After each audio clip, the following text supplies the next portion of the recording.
we're going to test a live.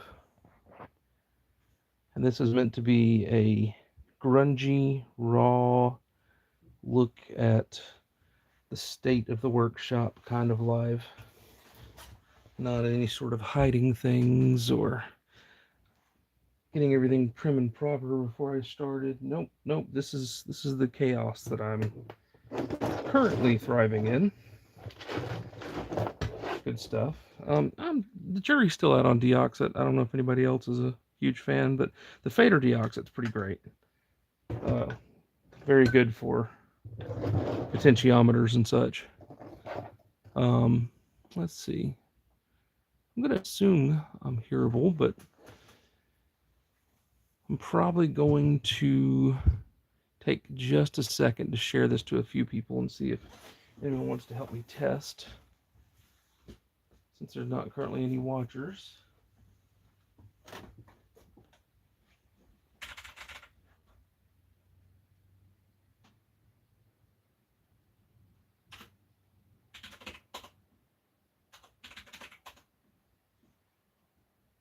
A lot of fun doing this on somebody else's thing.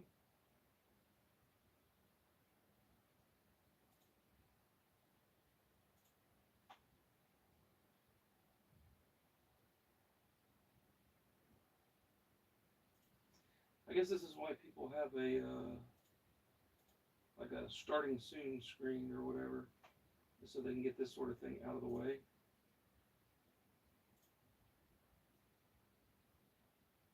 Oh, I got 2 watchers right now, eh?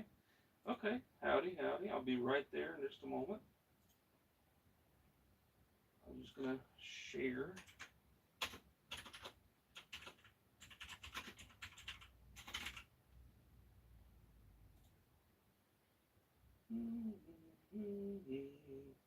Knocking out a few quick shares.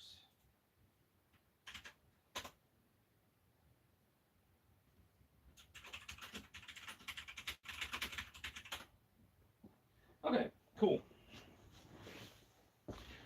Promise it's not dead.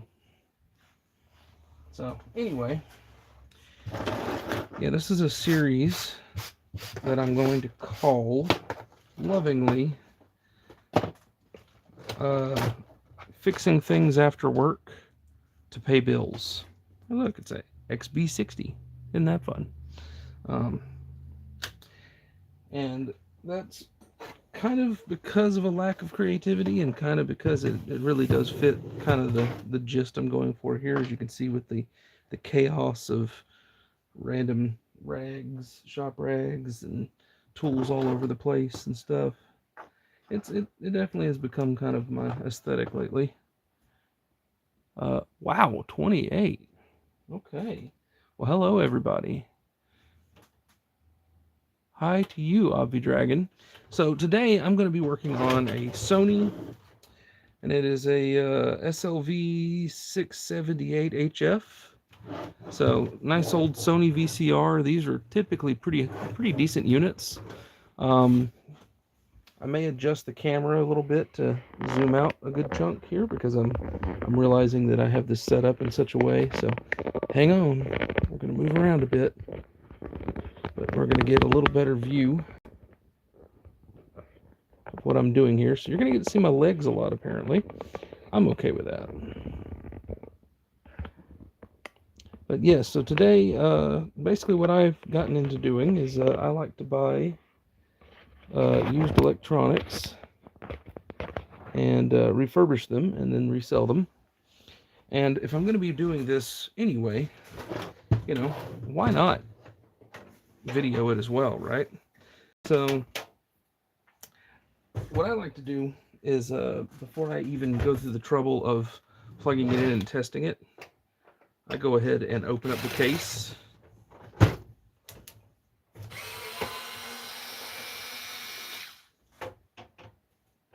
I have the super long bit on this thing. Way too long. Oh well. Only downside about me putting that up so high is I can't see y'all's comments, but I can now. Hi. Hello, Kitty2145. N6K. Oh, I thought that said N64 for a second there. You almost got me excited. Love N64. 64s. But anyway, so if you've got one of these old VCRs, if it's, I'd say, mid-90s or newer, a lot of things that I'm going to be doing is going to be very similar. Real common issue that you're going to wind up seeing, because even if this thing is fully working, that's why I'm not even worried about testing it right now. I would still come in here and do this service. Ooh, she's dusty though. Ooh. Good gracious, that's a lot of dust. Okay. Anyway, let's have a little inspection. So our pinch wheel's not cracked or anything like that. Our light sensor there is really dirty, so that's probably going to be causing problems. This is your head. Is it locked up? Nope. A lot of times when they sit for a long time, they'll just kind of, the bearings, I guess, will sink through the oil, and you actually have to spin it to get it to, you know, no longer be locked up. Is this, so this is a head cleaner, this little piece, and these foam ones tend to get old and just become crumbly, and really they dirty up your heads worse than cleaning. So a lot of the times I'll just remove that and never put it back. Hey, what's up, Al? Good to see you, bud. So yeah, y'all got a good one today, because good grief, look at this. Just you can make a sandwich with that. Put that in the trash can over here. So this one may wind up going outside to get blown out at some point. I'm not sure if I'll be videoing that or not, but that's not important. Now that we have it where we can see it, let's see what kind of symptoms we're probably dealing with on this poor dirty old Sony. Are you at least clean enough for me to plug in? Good grief. Oh, the dust. Oh, we got head spin. Okay. We do have, right up here, we got some display, so we have power. That's a big one. That is a big one. That's the first hurdle. I'm going to turn on my little TV over here. We'll see if, I don't think y'all are going to be able to see the TV from that height. But, hey there, Living Hopper Jane. Nice to hear from you. So let's see here. It didn't let me title the live, so I'm still going to learn how to do that. But essentially, I'm going to be calling this series "Fixing Things After Work to Pay Bills." Incredibly creative. You pooped. I pooped today as well. Excellent. Everybody is regular. This is a good day. All right, so we got tape about missionaries here. I think that would be fairly rights free. Oh, we got some stuff going wrong. How did you get over there? Whoa, okay. So, yeah, we got some problems, which is fine. We knew we would have problems. Wait, are you sticking to that? Interesting. So it's sticking. Wow, that is legitimately sticking to that. Okay, so first problem is we got to clean the head. You don't have to spin in order to eject this, but fine if you want to. If you'll give me a second thing, I'll get it you loose. This is why you use a tape you don't care about for first tests. Because some sort of horror like this is bound to happen. We're going to power back on. Now that the head will spin, maybe it'll let me eject. Oh, I'm not hitting the eject button, am I? There's the eject button. Wow, that probably wasn't healthy for that tape at all. Let's have a look. Just for fun. You know, honestly, oops, and then I go and do that. Honestly, didn't chew her up too bad actually. So, look through the windows. There's a little bit of there, but that's all right. So, first thing we got to do is clean the heads. It's unusual for me to do that first. Just working, says Al. Nice, nice. Well, thank you for tuning in. So, Cool. We get to jump straight to head cleaning. So the trick with head cleaning on a VCR, the heads, let me flip this up here, are actually these little slots here on the sides of this. So this guy is a 4-head unit. And they're actually quite fragile. Here we go. Let me make sure you can actually see it. These little slots there, and there. So you don't want anything that's going to grab them while they're in motion. That would be bad. So what you want to do is you want to get some isopropyl alcohol and like a piece of paper. So I've just folded up a post-it note here. Probably has like some sort of vital personal information on it that I'm not supposed to show everybody, but do I care? No. Anyway, and I just soak that sucker and then I wipe it on my clothes a little bit here. And what you're doing is by doing this, you're able to clean without putting any pressure past the threshold of those heads, so that you don't accidentally catch the heads and break them to the side. You know, it's touching them, but it's just touching them about as much as the film does with a nice straight piece of paper like this. And as you can see, we've got some grody going on there. So yeah, that was definitely problem number one. I guarantee you there will be more. While I'm doing that, let's see. All right, Roxy pooped. Yep, that makes sense. That comment. It's a good one. Comment of the day right there. Well done. Normally I clean the heads while they're spinning with the tape in here, but with that grabbing it was doing, I know why it was doing that now that I think about it. It's because this was literally in my van out in like 40 degrees about 10 minutes ago. And so some of these metal surfaces in here have become a little frosty. So I don't know if a clean is going to fix that or not, because is that going to frost back up? No, I don't feel it. We can try the tape again. Let's try it again. Let's see what it does. What's the worst that can happen? What happened last time? Oh, we definitely are still catching. All right, eject. Can you eject?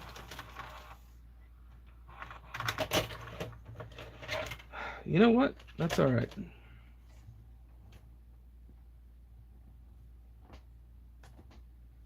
Man, the amount of cleaning this guy is going to need, and that's not really good for camera work. Well, anyway, I'll go ahead and show you how to get the front off if you want to get deeper down into this thing. You've got tabs all around. Got some on the sides here. Got some on the bottom. Sometimes you'll have a screw down here, so you got to watch for that. Make sure that you're not fighting that battle. But if you just reach around it and you just take a moment to pop each of these tabs while maintaining backwards pressure, then eventually you can tease it off. Sometimes you have to use tools like this little spatula. Come on, baby, get up under there. There it is.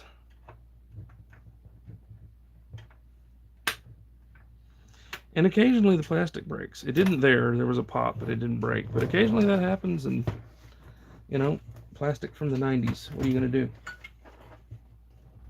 Oh, we got us a cable over here that's holding on for dear life. So we're not going to have any controls. All right, let's just go ahead and unplug this. Here's a big tip on any electronics you work on. If you're going to be unplugging, or especially plugging back in a cable like this guy here, go ahead and turn it off, or unplug it, the machine entirely, because it's not terribly likely on that one, but there's the small chance that when you're trying to put that back in there, you get it indexed off one pin, and then you might wind up having a ground wire, you know, short out a power wire, and you just introduced problems that are going to make you not happy. It's going to take a lot more work. So yeah, since we're going to have to wait on this thing to dry up anyway, I'm going to go ahead and do some servicing on it. Because why not? Welcome to the new watchers there. So everyone is different. They always designed them all kind of different. So to figure out how to get the deck off here, the chassis, is always a little bit of a learning game. We're going to try to pry a little bit at this, because I'm just going to try to unplug all the little plugs. Come on, you. That guy's on there. And that's for the right head, or if you were going to be recording. There we go. Don't ever pull the cables. Find some way to pry on the actual connector, because if you pull the cables, yank them out, then you got a bad time. Same thing here. I'm using my fingernail, just getting under this. So these are the audio head right here, and I believe that head there is for writing audio. So again, if you're recording, then this is where the audio would be put on. And then also when it's playing back, that silver head there is the head that the audio is pulled from. My goodness. Ooh, these things are on there good today.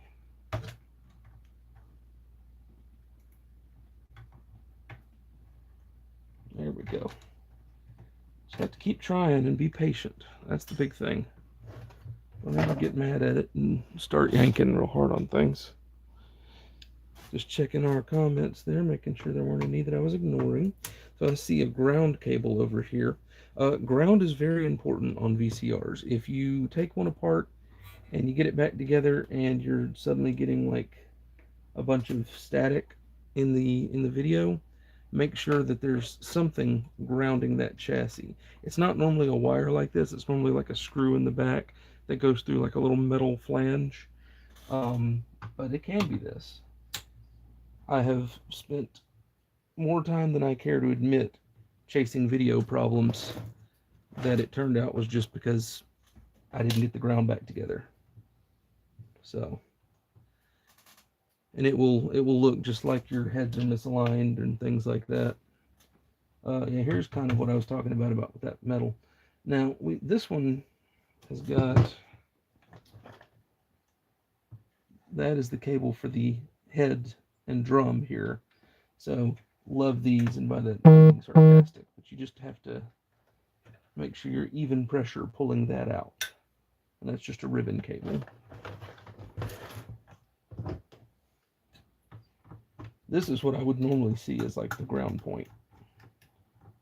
It would be something like that right there, where it's just holding a piece of sheet metal to the chassis.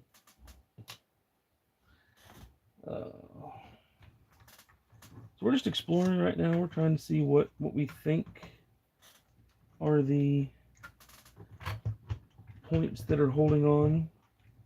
If I had to guess, this guy is probably one. Although I'm less confident now that I've done that. Here's a tip for you. If you're trying to figure out what you need to get loose in order to take a tape chassis off, look at the bottom. And a lot of times, maybe not so much on this one, because this one has a layer of, does it have a layer of plastic down there? Let's see. Yeah, see, this black plastic here is what the tape deck is holding on to. If it's a newer unit that has a plastic bottom, you'll actually see the divots where those go up, and you'll see the screw pointing down out, so you can tell which screws are actually what's holding it in place. Since this one has a separate board, a separate plastic piece from the actual body of the machine, something's still holding a little bit. We may, oh, back here, it escaped me. Sorry, didn't mean to bump the camera there. Couldn't see that one. I was going to say we may have to take the whole board out.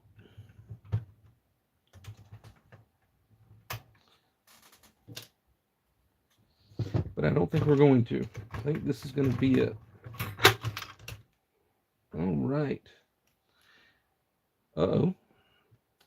So I see one thing right off the bat here. I've got a spring just floating around with a chunk of plastic on it that came off of something. That's never good. What did you go to? Where did you go, my lovely? You stay up close what I'm talking about. That guy right there is just kind of floating. It may be mission critical. It may not. Is that even where that originally came from? You might have come from somewhere completely else. Oh, buddy, that's going to be fun. Well, so for now, we're going to put it to the side. On occasion, you can get lucky, and something like that won't be mission critical. If I have a spare deck around here of this type, I don't believe I do. Sometimes I do, sometimes I don't, but I don't think I have one to compare it to. Let's see. So there's your belt. If ever you need to change your belt on one of these, this one's still grabbing pretty good. You can see the centrifugal force of that flywheel there. That's the main motor actually. I think that's where the capstan is. Yeah, that's where the capstan is. It's not slipping as I'm doing this. At least not much, if any. You'll be surprised. I very rarely have to change these belts. Although this is a Sony unit, and Sony belts like to turn to liquid. I don't know why.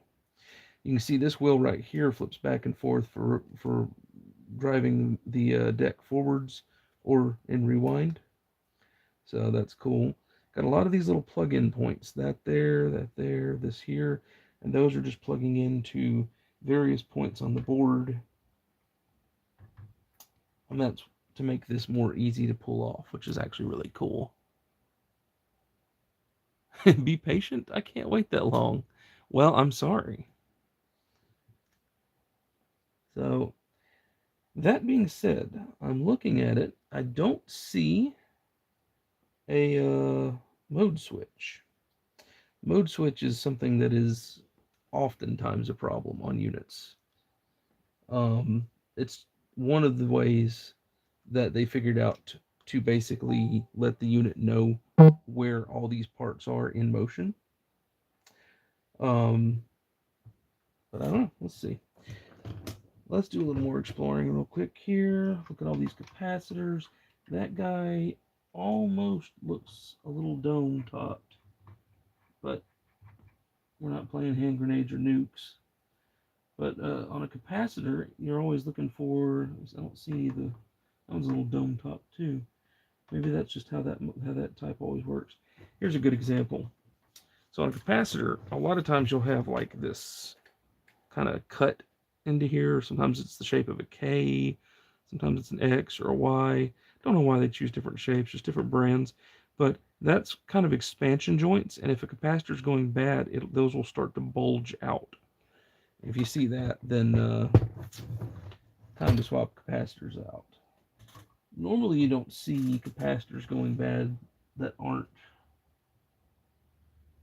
on the power side of things. Honestly, oh, look at this. There he is. There's our mode switch. Found it. I had a feeling there was one in here. So this is a mode switch. I'm paying close attention to which direction it's pointing right now, because that's the direction it was pointing with the deck that we took off. And that's because, let me pull this back over here, because this shaft goes through the middle of this, and that hole right there is where this pin is going to go through. And if you don't get those figured out as to where this needs to be when you're done with it, which we'll just do that to let us know, and you put it back facing this way or something, well, I mean, number one, it's not going to be in the hole, so it's not going to function correctly. You may not be able to get the deck to sit correctly. You can get really frustrated if you don't pay attention to that. That's an important thing on these. So for this, I can already tell we're just going to pry the white part up. Looks looks like the black part wants to come up with it. We don't want that, so let's start over here where it's soldered down, and I can hold it down a little bit. Pow! There we go. And it is disgusting. So that is a mode switch. You see, these are brushes, and you see they're all made out of one piece of copper. So anything that touches one of them is in circuit to all of them. And that is basically going along this horrible tattered mess that we're going to make look really good in a minute. And these are bare copper traces. And so wherever it is in the cycle is where, you know, it's touching, like over here, it's touching these all four. Over here, it's only touching three, you know, and that's how the machine knows where in its movement everything is. It's pretty clever, actually. A little bit of, I mean, we had computer controls by that point, but they weren't, I guess, as cheap. And it would have taken 3 times as many sensors and an extra IC to achieve that when you could just, you know, do that. So it was kind of one of those brilliant cheap solutions. I'm going to get some isopropyl alcohol, some IPA. Good stuff. Not the IPA like the beer. No, we're not doing that. Just checking, making sure everybody's still chill, cool. And you will, if you get into this hobby, you will go through Q-tips like mad. You will never have too many. I believe some of these companies actually did attempt to put some sort of a grease in here to try to prevent corrosion. This one kind of looked like there was. It had all kind of dried up and cracked. And so, yeah, a lot of times with those, like this one, just cleaning it with IPA is actually going to get you a pretty solid result. I'll pull this back up closer to the camera here in a minute so you can see what we've achieved. But I mean, that's, you know, got some grunge off of there. Some old dried dielectric grease. Let's zoom back in for you here with the world's easiest zoom. So, I mean, to the camera, that looks pretty phenomenal now. But, see if I can show you. There's still some tracks on it, basically exclusively right where those brushes run, that are dark in color and got some corrosion, some oxidation built up. So, my answer to that, let me reach into my giant junk pile here, is a fiberglass pen. So it is a, literally what it says, it's got a long filament of fiberglass threads, and as you can see, they basically all point forwards, and it's very abrasive. And so it's kind of like sandpaper that you can point at things. You know, if I were trying to use sandpaper to clean this, I would be folding it 10 different ways and trying to, you know, make a point out of it to get in the spots. No, this is so much better because I can just spend just a few seconds doing this, and I mean, it's shiny.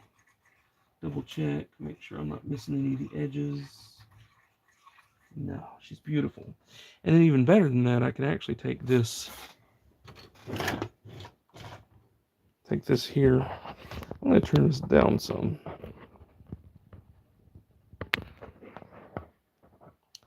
Hope y'all will forgive me. This is the first time I've ever tried to stream something like this, so I will improve.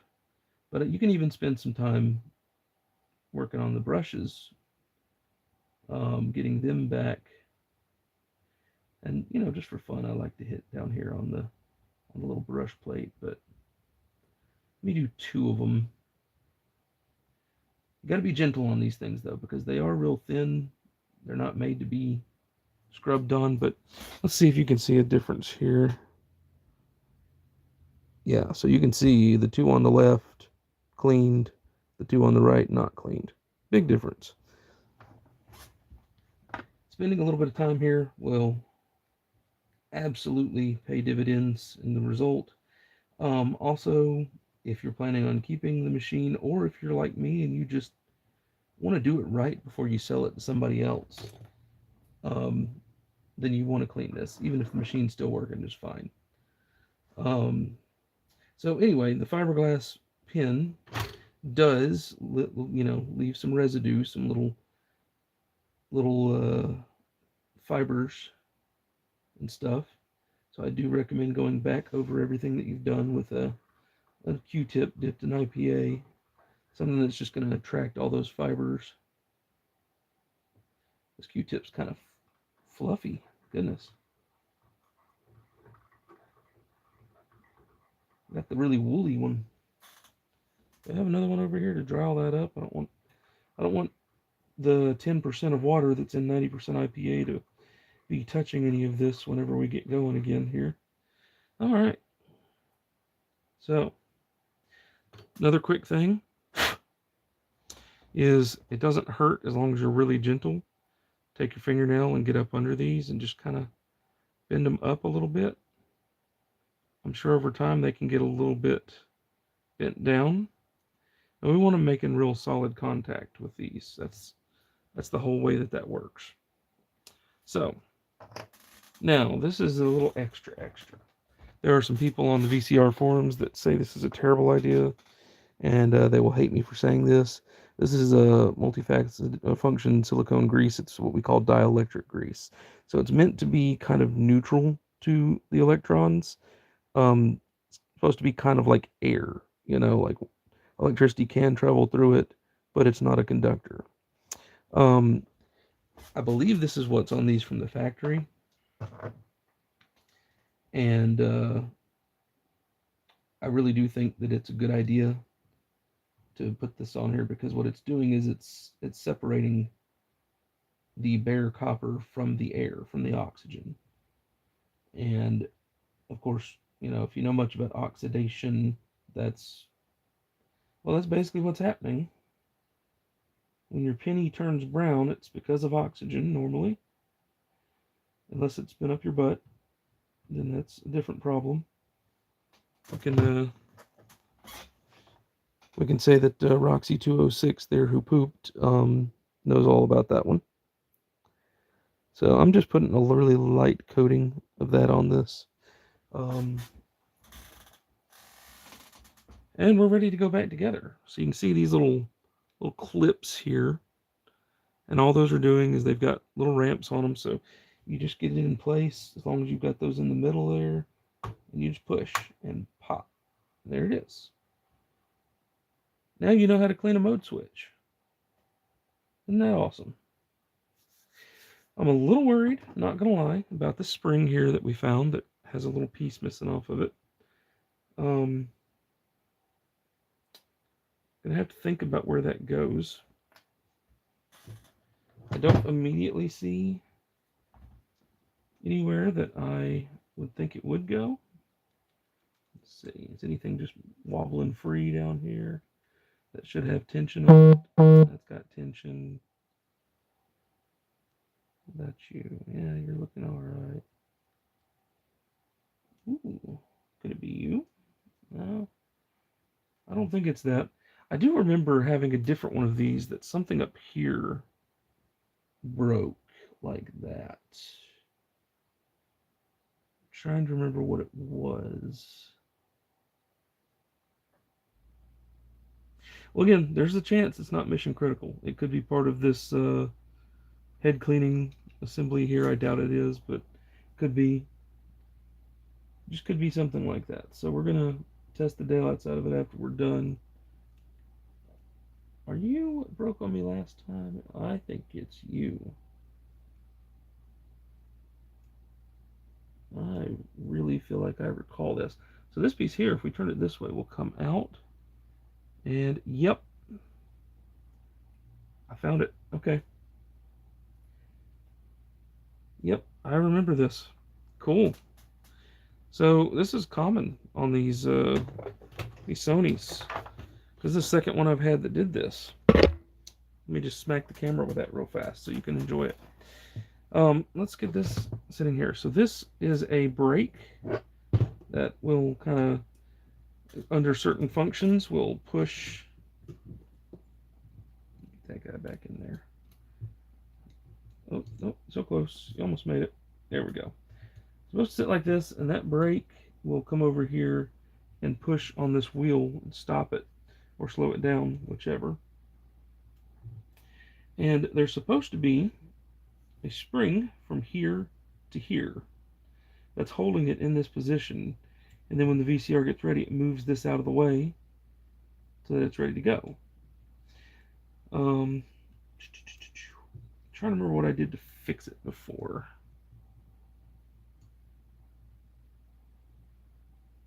I don't have an extra of these, that's for sure. Obviously very common that this breaks. You can see it goes together just like that. So I have super glue, but I don't know where my activator is, and that sucks because it means it's not fast super glue.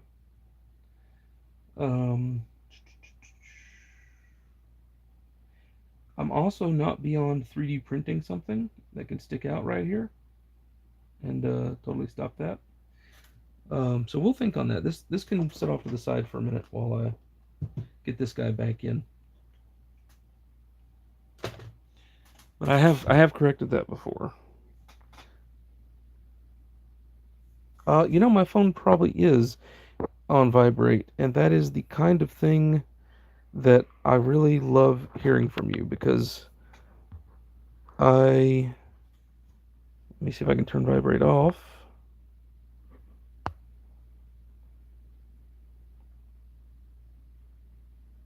Does do not disturb, will that ruin this?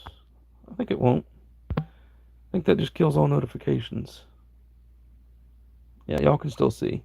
Yeah, so awesome. So I'm sorry about that buzzing, but thank you. Thank you so much, Al. Riat. As usual, you are best guy.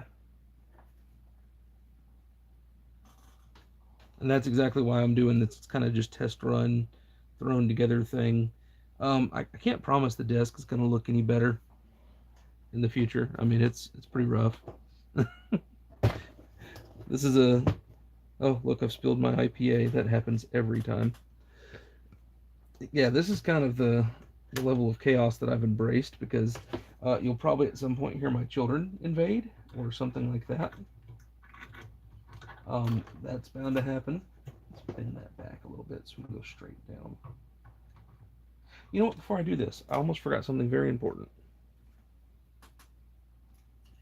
So another interesting thing is what lets your VCR know that a tape is done is you've got this LED here, which is suspiciously darkened. Normally it's very clear, so I'm a little worried about that.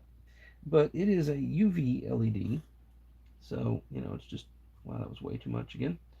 It is supposed to be putting out UV light, which you cannot see with the naked eye, but if you ever want to see it, you use a phone camera. So y'all will be able to see it, but I won't. And it hits some prisms up here that send it these directions. And these are light sensors right here. And so they're supposed to sense the light. Roll that on my shirt real quick, knock down how wet that is. And so if dirt gets in between from whatever path from there to there and there to there, you have problems, because it believes that the tape is blocked, or it believes that the tape is at the end of the tape, or something to that effect. Or actually, it oftentimes won't end the tape, and it'll sit there and keep trying. So anyway, you want to clean those. LED, light sensing LEDs. I will probably take this apart off camera and actually blow it out and really deep clean it, but I'm just avoiding that for the moment because I tend to do that outside for obvious reasons. Alright, so all those connectors, because I had that lined up correctly, there's little points I can see to know I'm lined up. They all just and just plopped right into place beautifully. So we can start putting them back together here, and we can see just how service affecting that that one part that's messed up is. Also, that another one of those things I don't want to bore everybody with, but essentially all this grease has just gotten awful and just turned to almost glue. So definitely along these paths here, probably a few other places, you're going to want to clean the grease off. See all that? That's awful. It's mixed with dust and dirt. Grease loves to grab dirt. And if you see a very dusty machine like this, then you can be certain that all the grease is contaminated with that same dirt. I use white lithium grease. Uh, no particular reason, it's just very available. Well, I know I can call you whatever, Al, but I don't know. I always feel bad because I call you Al, which is your actual name, and you know, you oblige me by calling me by nickname, so I feel bad about it. It's just I always know you as Alistair, which I mean honestly that's a pretty cool name by itself. I think. I know you went through the same thing that we all do at some point, where you kind of maybe weren't as big a fan of your name. I didn't like Russell when I was a kid, and my goodness, if someone called me Rusty, it used to make me so mad. Don't know why. I mean, I guess because Rusty is suggests poor performance. I don't know. But thankfully, by high school, I had gotten over that because I had a teacher there that was a real character of a teacher, and he would call me all sorts of things: Rusty Rear, Rusty Shackelford. So but by then I thought that was funny. So anyway, so we've greased those areas where these pickups run. Um, it's not going to hurt things, that's for sure. I like to use a little bit of. I use Windex. It's my all-purpose cleaner. It's just a very. I did not mean to fire that like that. I was trying to put it on the end of my Q-tip, but it did hit exactly what I was after. Anyway, Windex is a good all-purpose cleaner. It's very, very gentle detergent. So hardly ever do you find anything that Windex will disintegrate if it gets on it. And yet it still does a pretty good job of cleaning. So on rubber items like this pinch roller here, I like to use the Windex instead of isopropyl alcohol, because I'm afraid that the isopropyl alcohol will draw the oils out of this rubber and then it will crack prematurely. Um, we're not trying to dry it up. This here is called your capstan. This roller will go down here and pinch the film between this and this, and then this capstan spinning is what actually pulls the film through the mechanism. So you want to clean your capstan. This one's really gross. I'm going to actually use IPA on this one because it's got just lines of dirt on it. This machine's never been serviced, obviously. But there's zero surprise that I wind up finding machines that are in this kind of shape, because I actually ask people for broken VCRs. That's what I want. I want your broken machines. I want something that I can pay very little for, possibly fix, and then flip. So we're cleaning the audio heads here. We're going to go over here and clean the recording head, which I've forgotten to plug in until now, so I'm glad I did that because it let me see that. I don't think that would stop anything because we're probably not going to be testing recording today. Just for my own entertainment, and I'll just clean this line of gunk off the top of this thing. Again, this guy's going to get a good brushing out and blowing out in a bit. But for now, okay, I think spins free. We should be mostly functional again, with possibly the exception of that broken part. It's missing its spring. So you can see there, that spun up. I knocked my IPA again. Rusty Shackelford was objectively the best. I thought it was pretty great.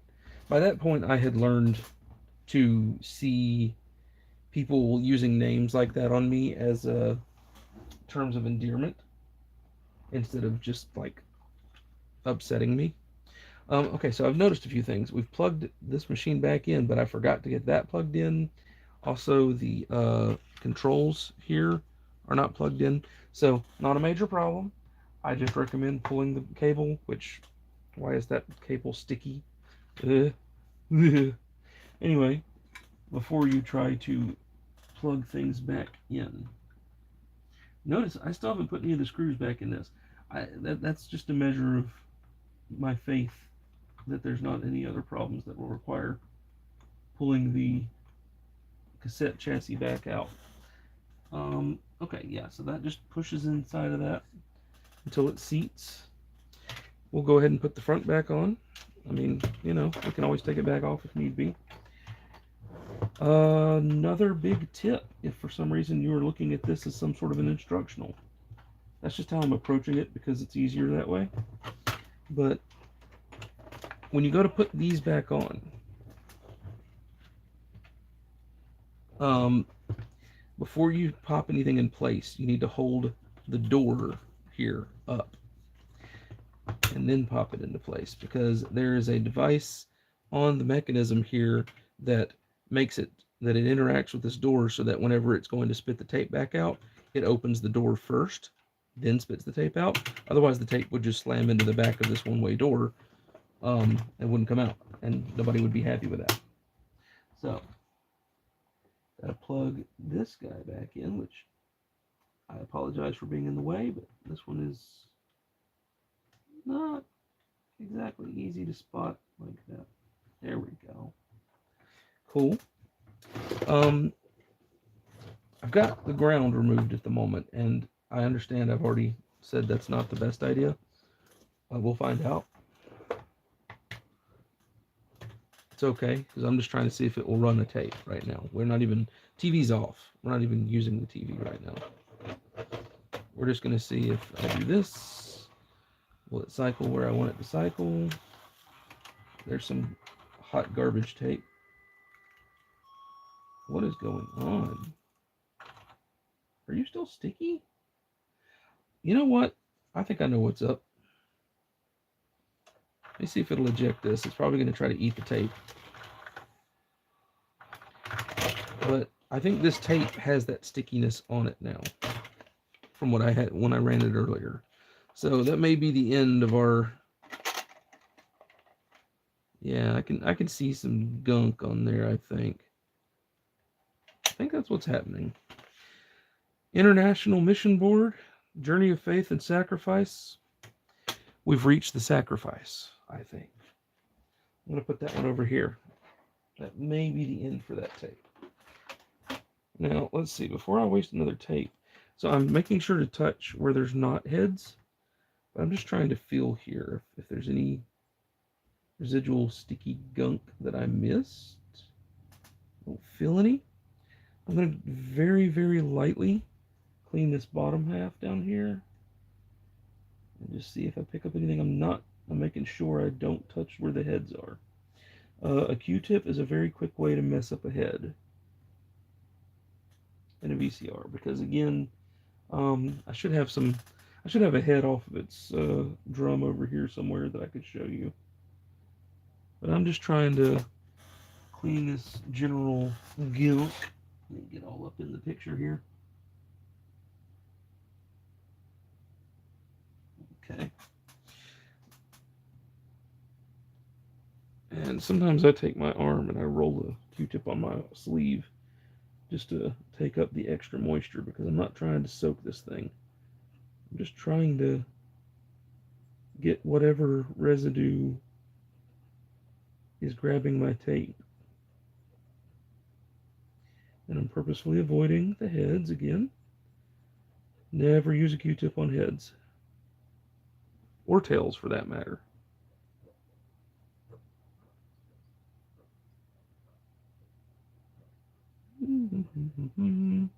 Definitely was still some goop and crud on there. I mean, you can see I got some. So,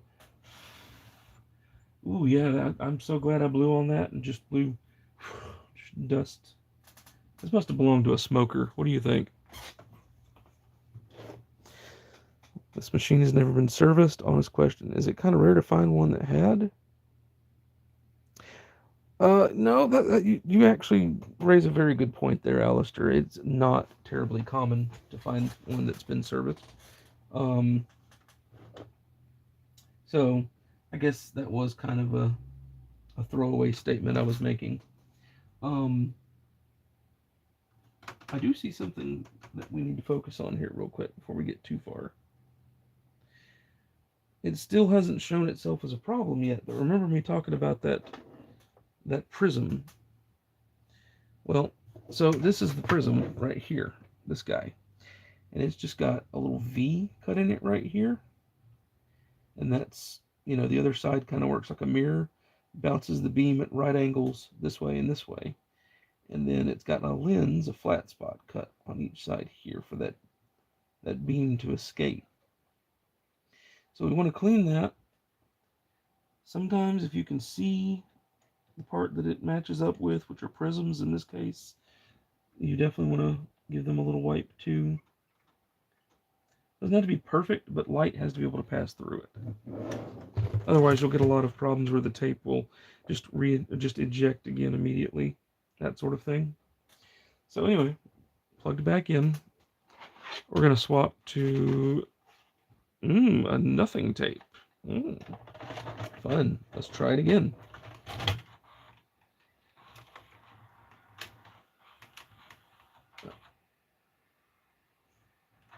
And we'll hit play. Okay, it sure looks like it's playing. So you can see the wheels are rolling and turning. Pinch wheels turning. Everything is routed correctly, and the tape is smoothly sliding along the drum. The drum, it's not that the tape and the drum move at the same speed. This tape moves incredibly slow while the drum is just absolutely passing it over and over again. And that's why the drum is sideways. I don't know if you've ever seen a good illustration of this, but the way that they found to put a whole bunch of data on this tape was, imagine this is your tape. Well, then your data is not drawn like this on it, because that would be, the heads would read it and they would just get, one amount of data. No, the data is like this along it. And that is so, as this is going by, that head is spinning and it's reading this, reading this, reading this, reading this. Yeah, that's why the head is moving so much faster than the tape. Let's get our TV back on here. Before I worry myself too much, let's actually plug in some cables. Let's see if we can. It's always fun to figure out which one's out. They all have an in and an out. All these VCRs do. I'm sure I'm lying at some point, but hey. Well, it sure looks like we've got some television. Yeah, that's a really cool thing about the way that they distribute. If you've ever wanted to watch ABC Family, now you can. This is a tape I found as a freebie tape in a VCR at some point. Quality on that is not looking great, but that's also not a surprise because this is a recorded tape. And depending on which speed they recorded that at, could be a problem.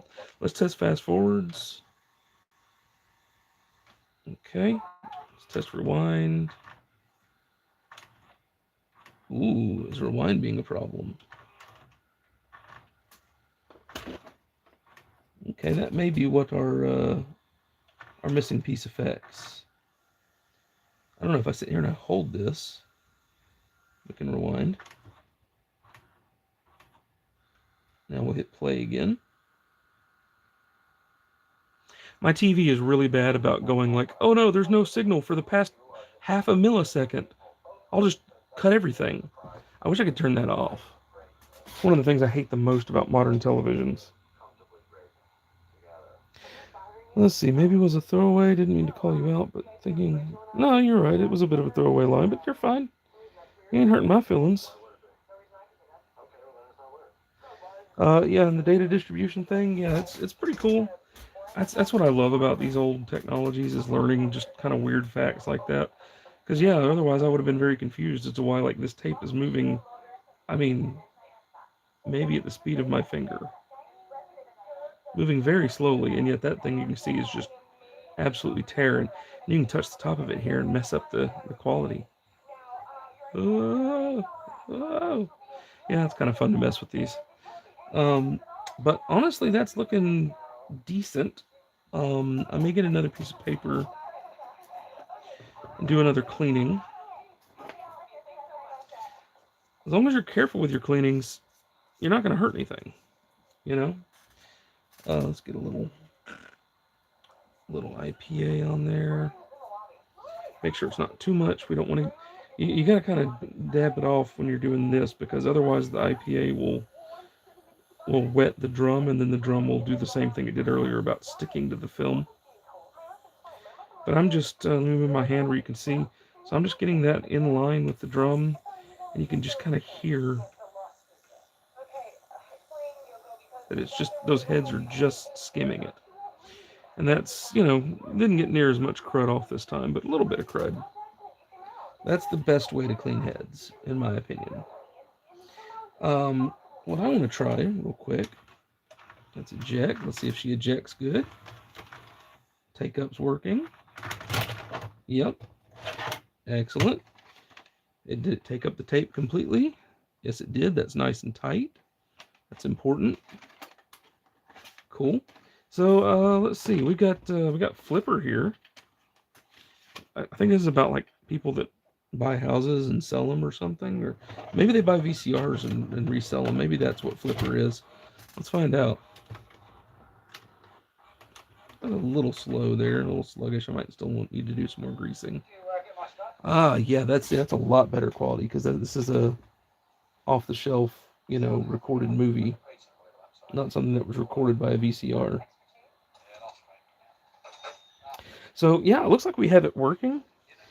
I'm probably still going to fix this, but I will probably do that off screen, because it's going to take like glue drying time and that sort of stuff. And I may, since I'm seeing this multiple times when I see these models of Sony's, I may actually take the time to go into CAD and draw up something that will fit in this little divot here, come up over the edge, and then just replace this and just be an arm that I can hook the spring to, and we'll just glue nicely to that flat area. I think that's probably what I'm going to do, because when you notice this is yellowed. I don't know how well that shows up, but when the plastics like this that are white yellow like that, they also become more brittle. So it won't hurt anything for me to come up with a stronger solution for that. And if I've seen it twice, I'm going to see it a third time. So next time I'll be ready for it. But yeah. So after this, it's just going to be a whole bunch of cleaning, it looks like. Just, let's see, let's do some stop and fast forward. See if that's going to work just fine. And the little counter on the front is doing a great job of counting up there. Play.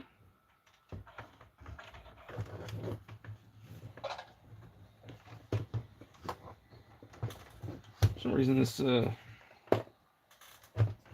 front hasn't fully seated.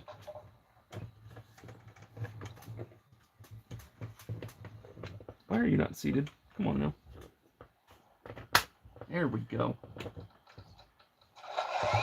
Ah, it's a dolphin run. Oh my goodness.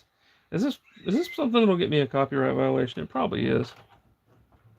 I got the theme from my movie from 1992. He's not paying me for that. You know, fair, whatever. Here's your 1 penny. I'm sorry.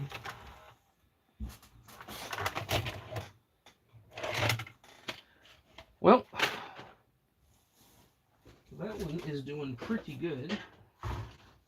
We can check the remote, because this one came with a remote, which is always awesome. And to check the remote, I'm going to put in a secret tape here. And the joke will be on Armor for not coming and watching.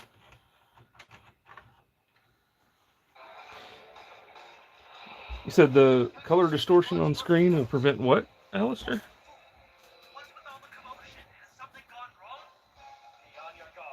Remember, practice safe Zex. Alright, I wanted to do stop and rewind because that's, of course, a very important function to be able to rewind your tapes. Otherwise, Blockbuster gets mad at you. It's a very real problem these days. That appears to be working great too. See our counter on the front here just flying backwards. Stop. And let's play.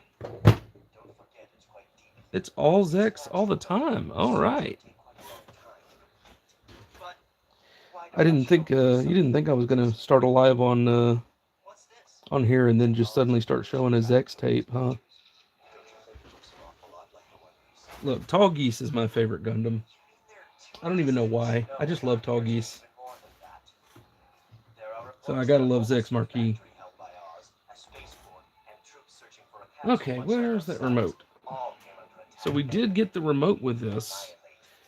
Trying to remember where I got this TV. Where did I get this? I got it in an estate sale. And I paid $5 for it. And there's awesome news. Whoever had it knew how to take the batteries out. Isn't that great? Man, that's rare. I was opening that up fully anticipating just having some real problems. All right, we're gonna go away from the show here. So let's see.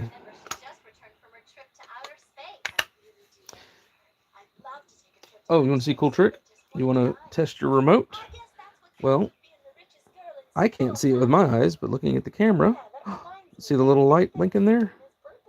That's it sending out signals. Again, it's infrared, which only cameras can see, and probably some type of birds or something, who knows. But let me just hit fast forward. Cool. Rewind. Cool. Yeah, this is doing great. Let's see slow. Oh, slow is terrible. I mean, it's exactly what it says it is. It just slows the video way down. All right. You know what? This was an hour-long stream. I'm going to call it a success for now. And I guess we'll put it back together afterwards. And, well, first off, I'll clean the daylights out of it off screen. I may stream again a little bit later. Yeah, the remote control light thing's pretty cool. It's if you're just in like a thrift store and you think you found a remote that's going to work for something you own, it's a great way to just, if you can find some batteries or something, to just figure out real quick, does this work? And it's not a guarantee. I mean, there's ways in which that could still be failed. But most of the time, if a remote's dead, it's because somebody left batteries in here, and then they left it laying face flat, and all the acid from the battery just went all on the board in there, and it's just screwed. So, yeah, very, very cool trick to be able to do that. But, hi, other people that have just joined. I'm sorry, I was just about to wrap it up for now. I may stream again in a little bit, just because, I don't know, why not? I'm going to be doing these fixes anyway. Oh yeah, it's super effective. They need like a move for Porygon that hurts itself in confusion, and it's just like left batteries in, or something like that. Anyway, I'll be posting to the Facebook page if I do what I said I was going to do and make a retrofit 3D print part for this, because why not? That'd be kind of cool to show. And of course I upload everything to Thingiverse that I design like that, because I want other people to, the 3 people out there that are likely to find it and also need it will actually have it. So anyway, thank you so much for coming out here and entertaining me. Thank you, Alistair, for your amazing help on helping me know to turn notifications off and stuff. I'm going to wrap it up while you see the just communication. So there's another VCR saved. This one will probably sell for $60 to $80 actually once I get it cleaned up. So Until next time.